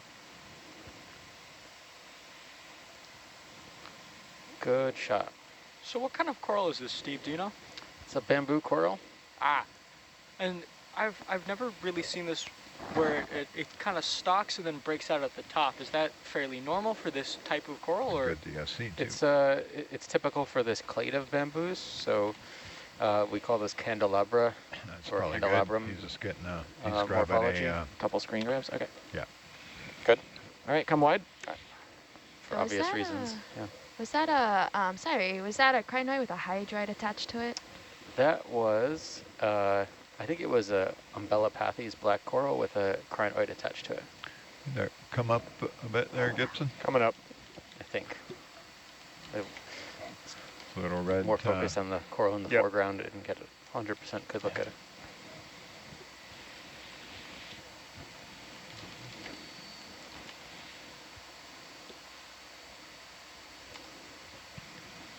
Yeah, Umbellapathes with a crinoid. I'm looking at the instant Beautiful. replay. Nice. Oh, and then we got a new family right here.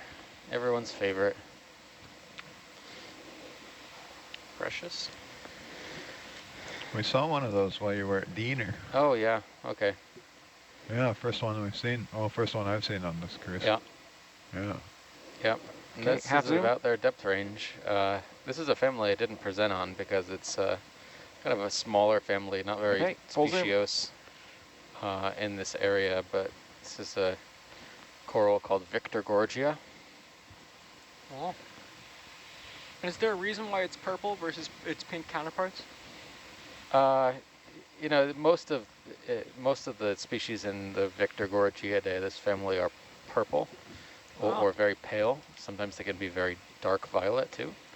But this is come white. pretty characteristic. There's a few species around here, but the most predominant one is Victorgorgia alba, which is, you know, we're in its depth range now. It's widely known, so it's not really a collection priority target. And is it a type of golden coral or a pink coral? It is its own family. Oh, that's right. Yeah, so they don't have a common name as far as I know. And you said that it wasn't our priority target. So then what is our priority sampling target? Things that we can't identify easily. Ah. And things that we might not have samples of, but you know, have approximate identifications for.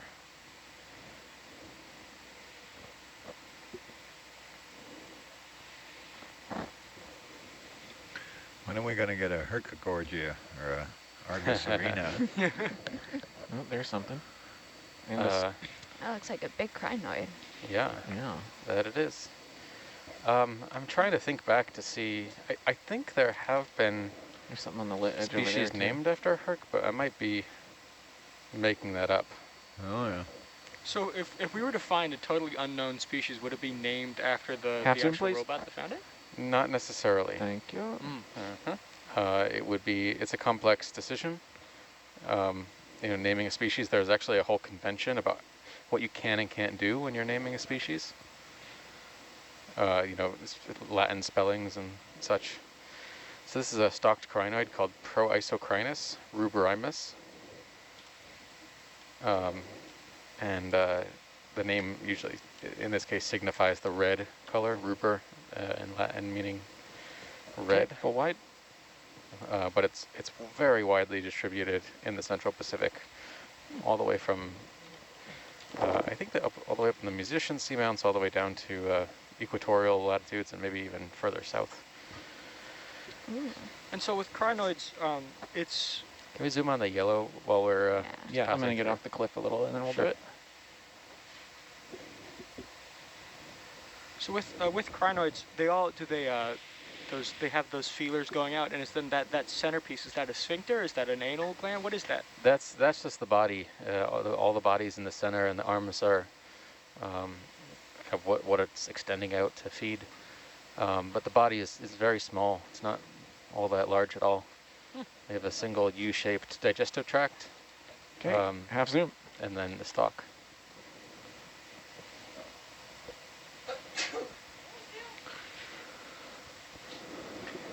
All right, so any more zoom? Yep.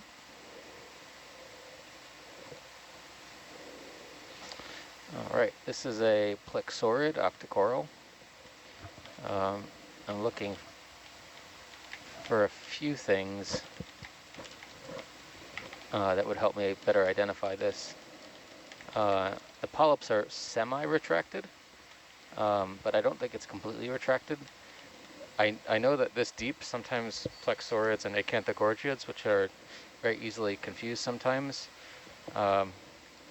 they have similar characteristics, and I've collected many like this that appear to be acanthogorgiids, but when they're collected and when they're preserved, they fully retract their polyps more, and it reveals that they're not actually acanthogorgiids. They're most likely they're actually plexaurids.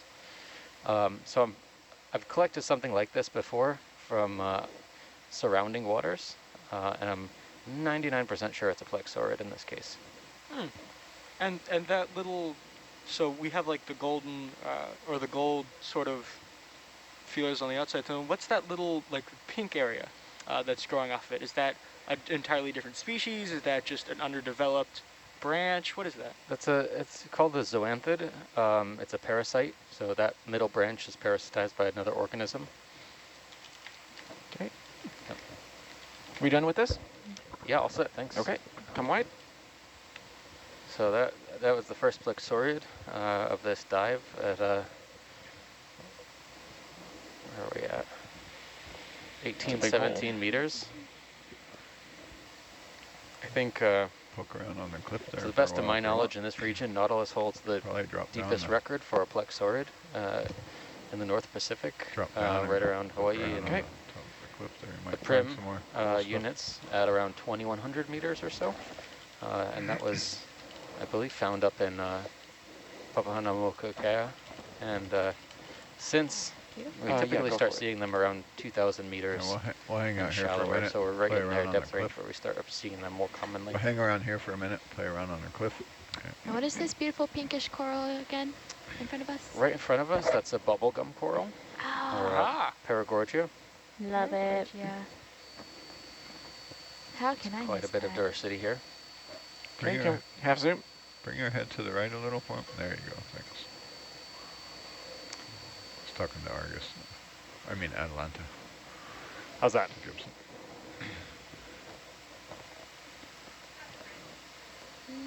So it's looking around. It's on the yellow things to the right. Okay, come wide. Sorry, what was that? Come wide. All right. Yeah, good the timing. circles on the rocks? Is that what? Are those yellow things? Oh, I think they were just maybe little stunts. Sponge. Sponge stems. Yeah. Hold fast? Is it a sponge hold fast? Okay. Sponge or coral could be either. Okay. Cool.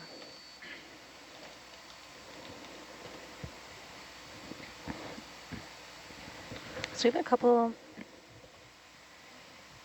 We have a couple hours left in this dive. It's a great time to get questions sent in for the team. It is 6 p.m. here, Hawaii time, in the Central Pacific, and we have folks with us from the United States and across Canada, Australia, and Portugal, and Korea, and Hong Kong. So thanks for exploring with us. Really fun to have you here.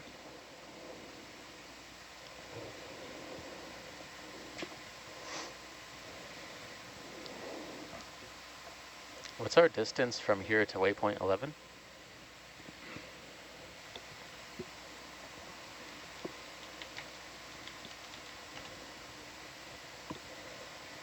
It's good that cliff goes on a fair ways off to your right. 660 meters. Great. That sounds great. Thanks.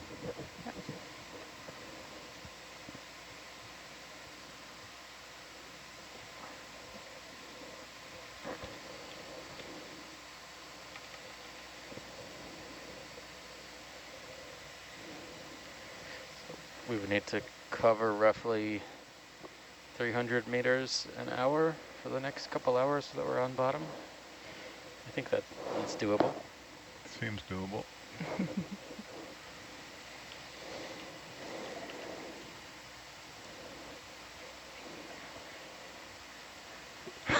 Everybody doing that math at home? 5 meters a minute. What can I So say? Cool stuff to look at. Take a minute to walk across the room. It's good.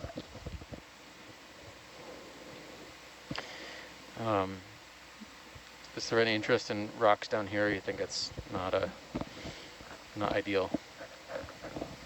Yeah. I'm not sure how much we're going to find once we start getting up on this yeah, I think very steep face. Probably give up finding another rock. We're all done with rocks? I think so. Yeah, Where we are. If you see a rock, we can get it. Okay. Its heart broke a little bit when you said that. It's more that they're probably the wrong rocks. Yeah. They've fallen off somewhere and you don't know where. I mean, better? We could grab one, you never know, but. It's really silty down there, but.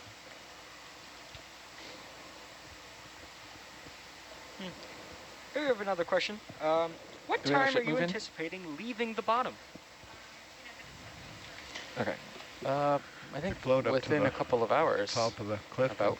Kind of run along that. You might see some more. An hour and 45 minutes, maybe. Roger.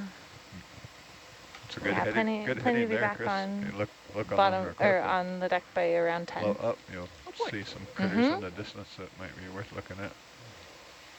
Oh yeah, I see. There's some stuff over there. And they're usually closer to the top. I'm excited by this Atalanta view. Nice to have some relief. Nice work, Gibson. Thank you, thank you. Speaking of relief, this rock face, or this whole big, I don't know, steep incline right here is interesting.